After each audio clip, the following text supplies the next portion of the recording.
Room on the Broom. The author of this story is Julia Donaldson and the illustrator is Axel Scheffler.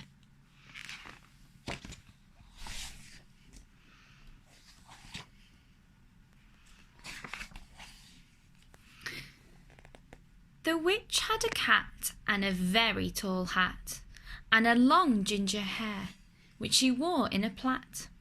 How the cat purred and how the witch grinned, as they sat on their broomstick and flew through the wind. But how the witch wailed and how the cat spat, when the wind blew so wildly it blew off her hat. Down cried the witch, and they flew to the ground. They searched for the hat, but no hat could be found. Then out of the bushes of thundering paws there bounded a dog with the hat in his jaws. He dropped it politely, then eagerly said, as the witch pulled the hat firmly down on her head, "I'm a dog as keen as can be. Is there room on the broom for a dog like me?" "Yes," cried the witch, and the dog clambered on. The witch tapped her broomstick, and whoosh, they were gone. Over the fields and forests they flew. The dog wagged his tail, and the stormy wind blew. The witch laughed aloud and held on to her hat, but away blew the bow from her long ginger plait.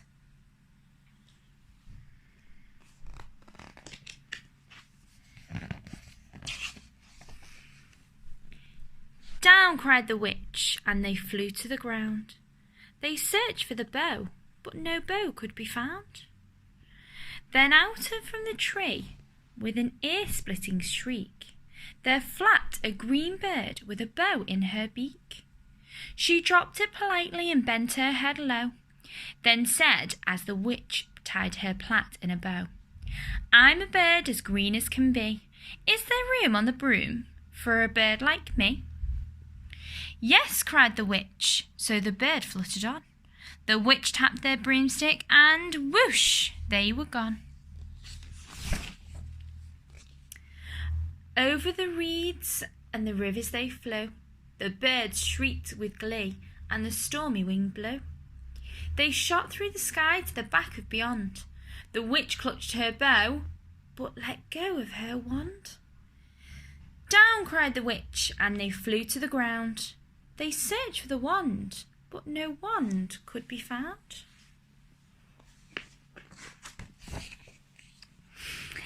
Then all of a sudden, from out of a pond, leapt a dripping wet frog with a dripping wet wand.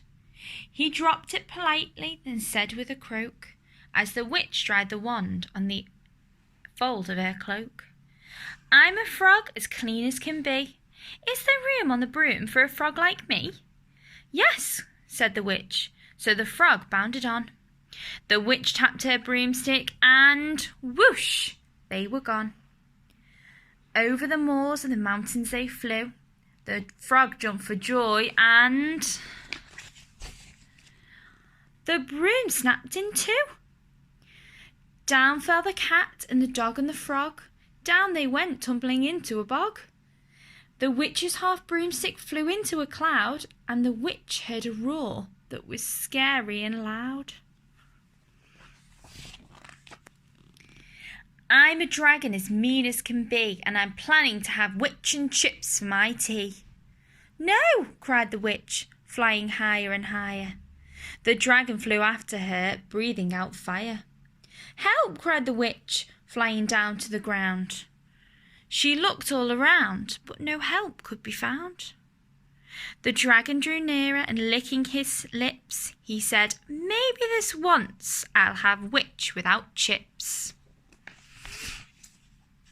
But just as he planned to begin on his feast, from out of a ditch rose a horrible beast.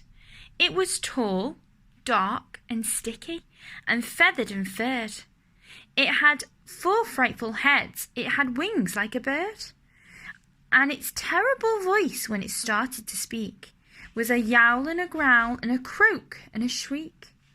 It dripped and it squelched as it strode from the ditch, and it said to the dragon, "Buzz off, that's my witch."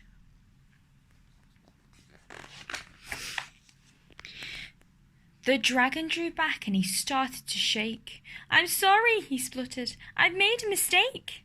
It's nice to have met you, but now I must fly." And he spread out his wings and was off through the sky. Then down flew the bird and down jumped the frog. Down climbed the cat and phew, said the dog.